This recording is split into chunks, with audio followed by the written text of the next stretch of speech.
ഓം ശാന്തി 20/6/2024 പ്രഭാതമുരളി. മധുരമായ കുട്ടികളെ, ഇപ്പോൾ ഒരു പിടി കടലയുടെ പിന്നാലെ തന്റെ സമയം പാഴാക്കരുത്. ഇപ്പോൾ ബാബയുടെ സഹായിയായി ബാബയുടെ പേര് പ്രശസ്തമാക്കൂ. ബ്രാക്കറ്റിൽ വിശേഷിച്ച് കുമാരിമാർക്ക് വേണ്ടി. ചോദ്യം: ഈ ജ്ഞാനമാർഗത്തിൽ നിങ്ങളുടെ ചുവട് മുന്നോട്ട് തന്നെയാണോ പോയിക്കൊണ്ടിരിക്കുന്നത് എന്നതിന്റെ അടയാളം എന്താണ്? ഉത്തരം: ഏത് കുട്ടികൾക്കാണോ ശാന്തിധാമവും സുഖധാമവും സദാ ഓർമ്മയിരിക്കുന്നത്, ഓർമ്മയിലിരിക്കുമ്പോൾ ബുദ്ധി എവിടെയും അലഞ്ഞു നടക്കാത്തത്, ബുദ്ധിയിൽ വ്യർത്ഥ ചിന്തകൾ വരാത്തത്, ബുദ്ധി ഏകാഗ്രമായി ഇരിക്കുന്നത്, ഉറക്കം തൂങ്ങാത്തത്, അളവില്ലാത്ത സന്തോഷമുള്ളത്, അതിലൂടെ മനസ്സിലാക്കാൻ സാധിക്കും അവരുടെ ചുവട് മുന്നോട്ടാണ്. ഓം ശാന്തി. കുട്ടികൾ ഇത്രയും സമയം ഇവിടെ ഇരിക്കുകയാണ്, ശിവാലയത്തിലാണ് ഇരിക്കുന്നത് എന്ന് മനസ്സിലുണ്ട്. ശിവബാബയെയാണ് ഓർമ്മ വരുന്നത്, സ്വർഗവും ഓർമ്മ വരുന്നു. ഓർമ്മയിലൂടെയാണ് സുഖം ലഭിക്കുന്നത്. നമ്മൾ ശിവാലയത്തിലാണ് ഉണ്ടായിരുന്നത്. ഇതും ബുദ്ധിയിൽ ഓർമ്മ ഉണ്ടായിരിക്കണം. അപ്പോഴും സന്തോഷമുണ്ടാകും. എല്ലാവർക്കും തിരിച്ചു പോകേണ്ടത് ശിവാലയത്തിലേക്കാണ്. ശാന്തിധാമിൽ പോയി അവിടെ തന്നെ ആർക്കും ഇരിക്കേണ്ടതില്ല. വാസ്തവത്തിൽ ശാന്തിധാമത്തെയും ശിവാലയം എന്ന് പറയും, സുഖധാമത്തെയും ശിവാലയം എന്ന് പറയും. രണ്ടും സ്ഥാപന ചെയ്യുകയാണ്. നിങ്ങൾ കുട്ടികൾക്ക് രണ്ടിനെയും ഓർമ്മിക്കണം. ഒരു ശിവാലയം ശാന്തിക്ക് വേണ്ടിയും മറ്റൊരു ശിവാലയം സുഖത്തിന് വേണ്ടിയും. ഇത് ദുഃഖധാമമാണ്. ഇവിടെ നിങ്ങൾ സംഗമത്തിലാണ് ഇരിക്കുന്നത്. ശാന്തിധാമവും സുഖധാമവും കൂടാതെ മറ്റൊന്നും ഓർമ്മ വരാൻ പാടില്ല. എവിടെയായാലും ജോലിയെല്ലാം ചെയ്തുകൊണ്ടായാലും ബുദ്ധിയിൽ രണ്ട് ശിവാലയവും ഓർമ്മ വരണം. ദുഃഖധാമത്തെ മറക്കണം. കുട്ടികൾക്കറിയാം ഇത് വേശ്യാലയമാണ്. ദുഃഖധാമം ഇപ്പോൾ അവസാനിക്കാൻ പോവുകയാണ്.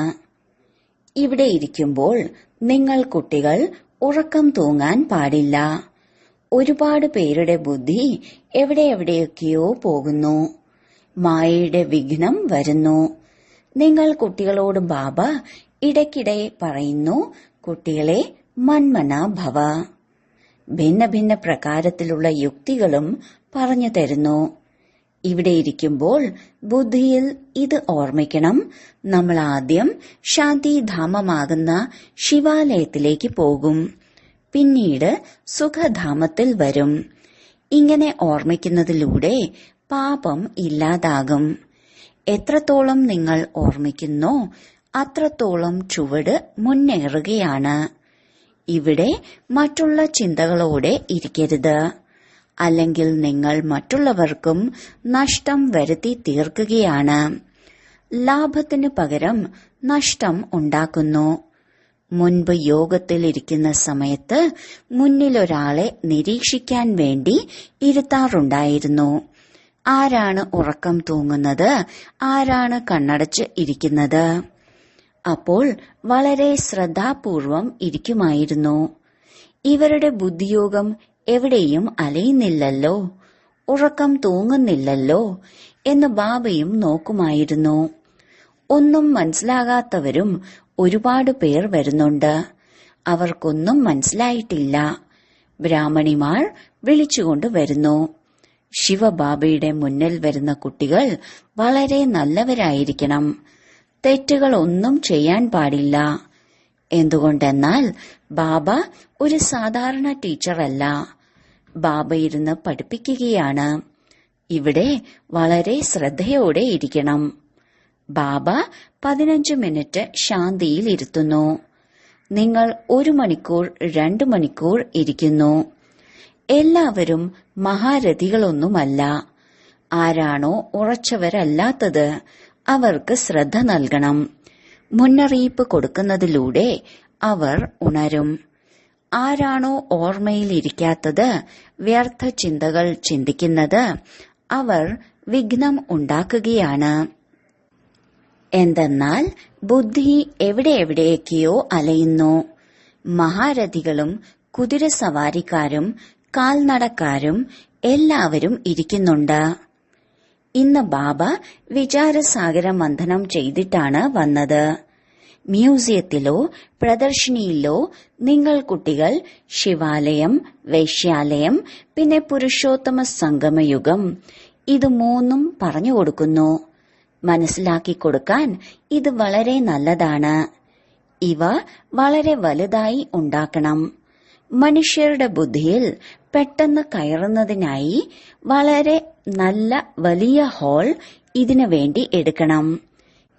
ഇതിനെ എങ്ങനെ വികസിപ്പിക്കാം എന്ന് കുട്ടികൾ ചിന്തിക്കണം. പുരുഷോത്തമ സംഗമയുഗം വളരെ നല്ലതായി ഉണ്ടാക്കണം. അതിലൂടെ മനുഷ്യർക്ക് വളരെ നല്ല രീതിയിൽ അറിവ് ലഭിക്കും. തപസ്സിലും നിങ്ങൾ 5-6 പേരെയാണ് ഇരുത്തുന്നത്.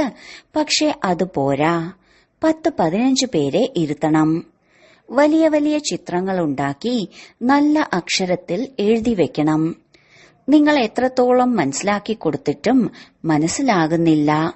നിങ്ങൾ പരിശ്രമിക്കുന്നത് മനസ്സിലാക്കി കൊടുക്കാൻ വേണ്ടിയാണ്. കല്ല് ബുദ്ധികളല്ലേ? അപ്പോൾ എത്രത്തോളം സാധിക്കുമോ അത്രയും നല്ല രീതിയിൽ മനസ്സിലാക്കി കൊടുക്കണം. സേവനത്തിൽ മുഴുകിയിരിക്കുന്നവർ സേവനം വിശാലമാക്കുന്നതിനെക്കുറിച്ച് ചിന്തിക്കണം. മ്യൂസിയത്തിലുള്ളതുപോലെ രസം പ്രൊജക്ടറിലോ പ്രദർശനിയിലോ ഇല്ല. പ്രൊജക്ടറിലൂടെയാണെങ്കിൽ ഒന്നും മനസ്സിലാക്കുന്നില്ല. ഏറ്റവും നല്ലത് മ്യൂസിയമാണ്. ചെറുതായാലും കുഴപ്പമില്ല. ഒരു മുറിയിൽ ഈ ശിവാലയവും വേശ്യാലയവും പിന്നെ പുരുഷോത്തമ സംഗമയുഗത്തിന്റെയും ദൃശ്യം ഉണ്ടായിരിക്കണം. മനസ്സിലാക്കി കൊടുക്കാൻ വളരെ വിശാല ബുദ്ധി ആയിരിക്കണം. പരിധിയില്ലാത്ത അച്ഛൻ, പരിധിയില്ലാത്ത ടീച്ചർ വന്നിരിക്കുമ്പോൾ ആദ്യം കുട്ടികൾ MAയും BAയും ഒക്കെ പാസ്സാകട്ടെ എന്ന് പറഞ്ഞ് അവിടെ തന്നെ ഇരിക്കുമോ? ബാബ ആരെയും കാത്തിരിക്കില്ല. കുറച്ചു സമയത്തിനുള്ളിൽ തിരിച്ചു പോകും. കുറച്ചു സമയമേ അവശേഷിച്ചിട്ടുള്ളൂ, എന്നിട്ടും ഉണരുന്നില്ല. നല്ല നല്ല പെൺകുട്ടികൾ പറയും, ഈ 400-500 രൂപയ്ക്ക് വേണ്ടി നമ്മൾ എന്തിന് വെറുതെ നമ്മുടെ സമയം പാഴാക്കണം? പിന്നീട് ശിവാലയത്തിൽ നമ്മൾ എന്ത് പദവി നേടും? ബാബ നോക്കുമ്പോൾ കുമാരിമാർക്ക് സമയമുണ്ട്. എത്ര വലിയ ശമ്പളം കിട്ടിയാലും അത് ഒരു പിടി കടല മാത്രമാണ്. ഇതെല്ലാം നശിക്കും. ഒന്നും അവശേഷിക്കുകയില്ല. ബാബ ഈ ഒരു പിടി കടല വിടുവിക്കാനാണ് വന്നിരിക്കുന്നത്. പക്ഷേ വിടുന്നതേയില്ല. അവിടെ ഒരു പിടി കടല, ഇവിടെ വിശ്വത്തിന്റെ ചക്രവർത്തി പദവി. അത് വില കുറഞ്ഞ കടലയാണ്. അതിനു പിറകെ എത്രമാത്രമാണ് ഓടുന്നത്? കുമാരിമാർ ഫ്രീ ആണ്. ആ പഠിപ്പ് നയാ പൈസയ്ക്കുള്ളതാണ്. അതിനെ ഉപേക്ഷിച്ച് ഈ പഠിപ്പ് പഠിക്കുകയാണെങ്കിൽ ബുദ്ധിയും തുറക്കും. ചെറിയ ചെറിയ പെൺകുട്ടികൾ വലിയ വലിയ ആളുകൾക്ക് ഈ ജ്ഞാനം കൊടുക്കണം. ബാബ വന്നിരിക്കുകയാണ് ശിവാലയം സ്ഥാപിക്കാൻ. ഇതുമറിയാം, ഇവിടെയുള്ള എല്ലാം മണ്ണിൽ ലയിച്ചു ചേരും. കയ്യിലുള്ള കടല പോലും അനുഭവിക്കാൻ കിട്ടുകയില്ല. ആരുടെയെങ്കിലും കയ്യിൽ 5 കടല, അതായത് 5 ലക്ഷമുണ്ടെങ്കിൽ അതും ഇല്ലാതായി തീരും. ഇനി സമയം വളരെ കുറച്ചു മാത്രമേയുള്ളൂ. ദിവസങ്ങൾ പോകുന്തോറും അവസ്ഥ വളരെ മോശമാകും. പെട്ടെന്നാണ് ആപത്തുകൾ വരുന്നത്. മരണവും അപ്രതീക്ഷിതമായി നടന്നുകൊണ്ടിരിക്കും. കൈപ്പിടിയിൽ കടലയിരിക്കെ തന്നെ പ്രാണൻ പോകും. ഇപ്പോൾ മനുഷ്യരെ ഈ കുരങ്ങന്റെ സ്വഭാവത്തിൽ നിന്നും മോചിപ്പിക്കണം. മ്യൂസിയം കണ്ടിട്ട് സന്തോഷിച്ചാൽ മാത്രം പോരാ, അതിശയം ചെയ്തു കാണിക്കണം. മനുഷ്യരെ പരിവർത്തനപ്പെടുത്തണം. ബാബ നിങ്ങൾ കുട്ടികൾക്ക് വിശ്വത്തിന്റെ ചക്രവർത്തി പദവി നൽകുകയാണ്. പിന്നെ ഈ കടലയും ആരുടെയും ഉപയോഗത്തിൽ വരില്ല, എല്ലാം ഇല്ലാതാകും. അതിനാൽ എന്തുകൊണ്ട് ബാബയിൽ നിന്നും ചക്രവർത്തി പദവി എടുത്തുകൂടാ? ഒരു ബുദ്ധിമുട്ടിന്റെയും കാര്യമില്ല. ബാബയെ ഓർമ്മിച്ചാൽ മാത്രം മതി. പിന്നെ സ്വദർശന ചക്രം കറക്കണം. കടല നിറഞ്ഞ കൈപ്പിടി കാലിയാക്കി വജ്രങ്ങളും രത്നങ്ങളും കൊണ്ട് കൈ നിറച്ചു പോകണം. ബാബ മനസ്സിലാക്കി തരികയാണ്, മധുരമായ കുട്ടികളെ, ഈ ഒരു പിടി കടലയുടെ പിന്നിൽ എന്തിന് നിങ്ങൾ നിങ്ങളുടെ ജീവിതം ഇല്ലാതാക്കണം? ശരിയാണ്, ചിലർ വൃദ്ധരാണ്, ഒരുപാട് കുട്ടികളെല്ലാം ഉണ്ട്, അവരെ സംരക്ഷിക്കാനുള്ള ഉത്തരവാദിത്വമുണ്ട്. കുമാരിമാർക്കാണെങ്കിൽ വളരെ സഹജമാണ്. ആരെങ്കിലും വന്നാൽ അവർക്ക് മനസ്സിലാക്കി കൊടുക്കൂ, ബാബ നമ്മൾക്ക് ഈ ചക്രവർത്തി പദവി നൽകുകയാണ്. അപ്പോൾ ചക്രവർത്തി പദവി എടുക്കേണ്ടേ? ഇപ്പോൾ നിങ്ങളുടെ കൈപ്പിടി വജ്രങ്ങൾ കൊണ്ട് നിറയുകയാണ്. ബാക്കിയുള്ളതിന്റെ എല്ലാം നാശം നടക്കും. ബാബ മനസ്സിലാക്കി തരികയാണ്, നിങ്ങൾ 63 ജന്മം പാപം ചെയ്തു. രണ്ടാമത്തെ പാപം എന്ന് പറയുന്നത് ബാബയുടെയും ദേവതകളുടെയും നിന്ദ ചെയ്യുക എന്നതാണ്. ഒന്ന് വികാരിയായി, പിന്നീട് നിന്ദിക്കുകയും ചെയ്തു. ബാബയുടെ എത്രമാത്രം നിന്ദയാണ് ചെയ്തത്? ബാബ കുട്ടികൾക്ക് വന്ന് മനസ്സിലാക്കി തരികയാണ്, കുട്ടികളെ സമയം പാഴാക്കരുത്. ബാബ ഞങ്ങൾക്ക് ഓർമ്മിക്കാൻ കഴിയുന്നില്ല എന്ന് പറയരുത്. ഇങ്ങനെ പറയൂ, ബാബ ഞങ്ങൾക്ക് ഞങ്ങൾ ആത്മാവാണെന്ന് ഓർമ്മിക്കാൻ സാധിക്കുന്നില്ല, സ്വയം മറന്നു പോകുന്നു. ദേഹാഭിമാനത്തിൽ വരിക എന്നാൽ സ്വയം തന്നെ മറക്കുക എന്നതാണ്. സ്വയം ആത്മാവാണെന്ന് ഓർക്കാൻ കഴിയുന്നില്ലെങ്കിൽ ബാബയെ എങ്ങനെ ഓർമ്മിക്കും? വളരെ വലിയ ലക്ഷ്യമാണ്, വളരെ സഹജവുമാണ്.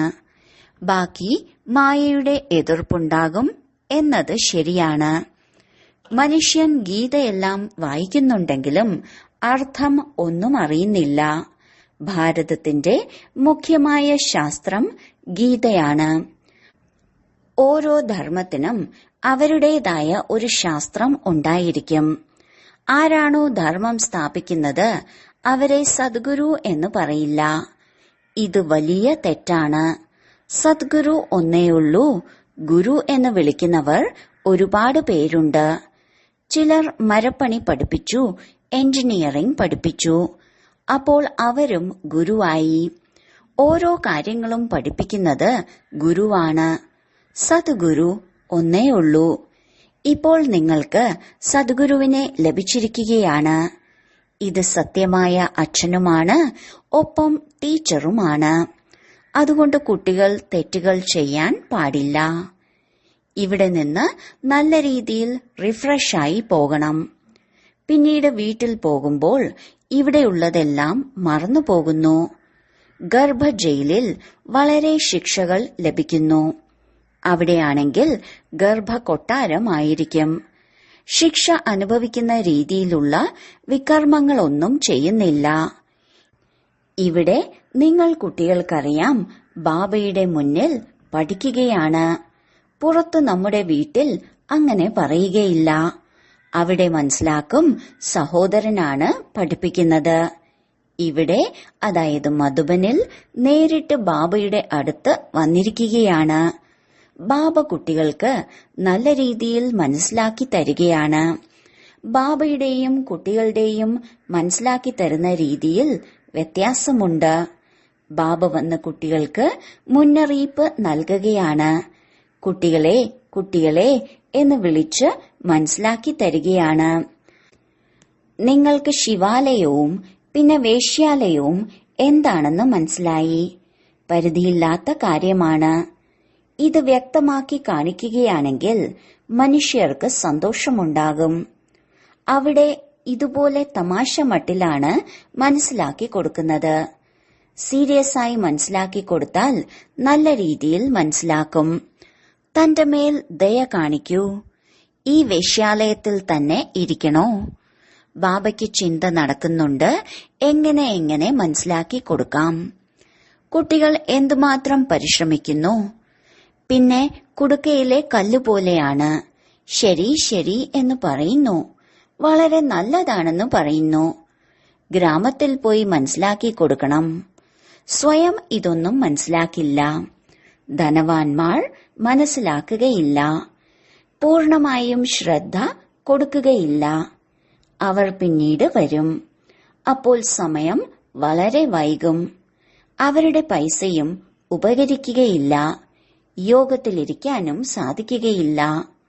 അല്പം കേൾക്കുകയാണെങ്കിൽ പ്രജയിൽ വരും. പാവപ്പെട്ടവർക്ക് വളരെ ഉയർന്ന പദവി നേടാൻ സാധിക്കും. നിങ്ങൾ കന്യകമാരുടെ അടുത്ത് എന്താണ് ഉള്ളത്?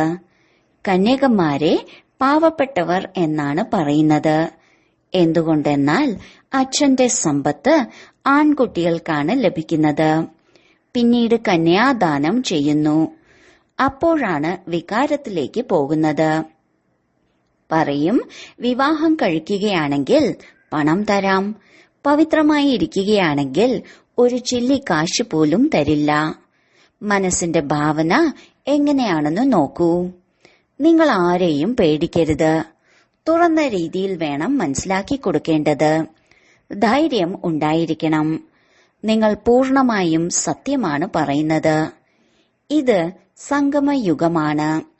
അപ്പുറത്തെ വശത്ത് കൈപ്പിടിയിൽ കടലയാണ്, ഇപ്പുറത്തെ വശത്ത് കൈപ്പിടിയിൽ വജ്രങ്ങളാണ്. ഇപ്പോൾ നിങ്ങൾ കുരങ്ങനിൽ നിന്നും ക്ഷേത്രത്തിലെ മൂർത്തിയാകാൻ യോഗ്യരായി തീരുകയാണ്. പുരുഷാർത്ഥം ചെയ്ത് വജ്രസമാനം ജന്മം നേടണം. മുഖവും ധീരയായ സിംഹിണിയെ പോലെ ആയിരിക്കണം. ചിലരുടെ മുഖമാണെങ്കിൽ ആടിനെ പോലെയാണ്. ചെറിയ ശബ്ദത്തിൽ തന്നെ പേടിച്ചു പോകുന്നു. അപ്പോൾ ബാബ എല്ലാ കുട്ടികൾക്കും മുന്നറിയിപ്പ് നൽകുകയാണ്. കന്യാകുമാർ ചെന്ന് കുടുങ്ങരുത്. ഇനിയും ബന്ധനത്തിൽ പോയി കുടുങ്ങുകയാണെങ്കിൽ പിന്നീട് വികാരത്തിന് വേണ്ടി അടി വാങ്ങിക്കും. ജ്ഞാനം നല്ല രീതിയിൽ ധാരണ ചെയ്യുകയാണെങ്കിൽ വിശ്വത്തിന്റെ മഹാറാണി ആകാം. ബാബ പറയുകയാണ്, ഞാൻ നിങ്ങൾക്ക് വിശ്വത്തിന്റെ ചക്രവർത്തി പദവി നൽകാൻ വന്നിരിക്കുകയാണ്. പക്ഷെ ചിലരുടെ ഭാഗ്യത്തിൽ ഇല്ല. ബാബ പാവപ്പെട്ടവരുടെ നാഥനാണ്. പാവപ്പെട്ടവർ കന്യകമാരാണ്. മാതാപിതാക്കൾക്ക് വിവാഹം കഴിച്ചു കൊടുക്കുവാൻ കഴിയുന്നില്ലെങ്കിൽ അവരെ ബാബയ്ക്ക് കൊടുക്കുന്നു. അപ്പോൾ അവർക്ക് ലഹരിയുണ്ടായിരിക്കണം. നമുക്ക് നല്ല രീതിയിൽ പഠിച്ചിട്ട് നല്ല പദവി നേടണം.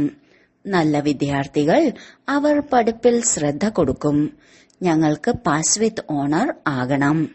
അവർക്കാണ് പിന്നീട് സ്കോളർഷിപ്പ് ലഭിക്കുന്നത്. എത്രത്തോളം പുരുഷാർത്ഥം ചെയ്യുന്നുവോ അത്രത്തോളം ഉയർന്ന പദവി നേടും. അതും 21 ജന്മത്തേക്ക് വേണ്ടി. ഇവിടെ അല്പകാലത്തെ സുഖമാണ്.